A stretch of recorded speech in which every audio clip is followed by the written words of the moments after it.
Bonjour à tous. Certains d'entre vous suivez peut-être la course à la chefferie du Parti conservateur ontarien. Madame Christine Elliott est l'une des candidates dans cette course qui propose les idées les plus originales. Dans son programme, Mme Elliott propose de mettre en place un impôt à taux unique de 8 pour remplacer les 4 paliers d'imposition en Ontario. Vous savez, je m'intéresse depuis longtemps à cette idée. En 2003, j'ai publié un livre intitulé « Pour un taux unique d'imposition ». Et l'année suivante, j'ai signé une note économique publiée par l'Institut économique de Montréal qui en résume les principaux arguments. Mais quels sont les avantages d'un taux unique d'imposition? D'abord, celui de cesser de punir les travailleurs parce qu'ils travaillent plus et obtiennent des revenus plus élevés. Dans un système d'imposition à taux progressif, c'est-à-dire plusieurs taux qui vont en augmentant, plus votre revenu est élevé et plus l'impôt s'alourdit. Chaque heure additionnelle que vous travaillez vous rapporte donc un peu moins. Des impôts marginaux élevés découragent, comme vous le savez, les entrepreneurs et les investisseurs. Pourquoi? Parce que le rendement qu'ils peuvent obtenir si leurs affaires vont bien est fortement grugé par le fisc.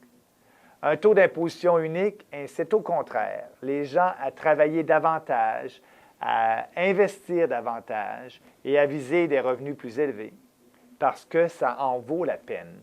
Un taux d'imposition unique aussi, ça n'exclut pas la solidarité envers les plus démunis, parce que chacun peut gagner un certain revenu qui est exempté de tout impôt.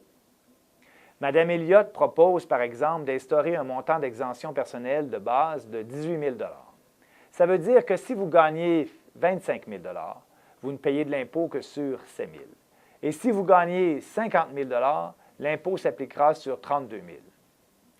Même avec un taux d'imposition unique, les plus riches vont payer beaucoup plus d'impôts que les plus pauvres et ils vont contribuer à la mesure de leurs moyens au budget de l'État.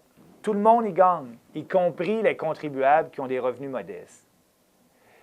Même si tout le monde paie moins d'impôts, un taux d'imposition unique, ça ne fait pas nécessairement en sorte de diminuer les recettes de l'État.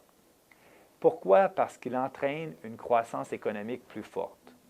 D'ailleurs, c'est ce qu'on a observé dans plusieurs pays qui l'ont adopté dans les années 90. Je pense en particulier aux pays d'Europe de l'Est et en Asie. Au Canada, l'Alberta a un taux d'imposition unique de 10 % depuis plusieurs années. C'est un de mes collègues, Stockwell Day, qui a instauré cette réforme il y a une décennie quand il était ministre des Finances de l'Alberta. L'impôt à taux unique est le type d'imposition le plus juste, le plus équitable, le plus favorable au travail et à la croissance économique. Il respecte le principe d'égalité des citoyens devant la loi et il est établi suivant une règle qui est la même pour tous, un même taux d'imposition pour tous les citoyens.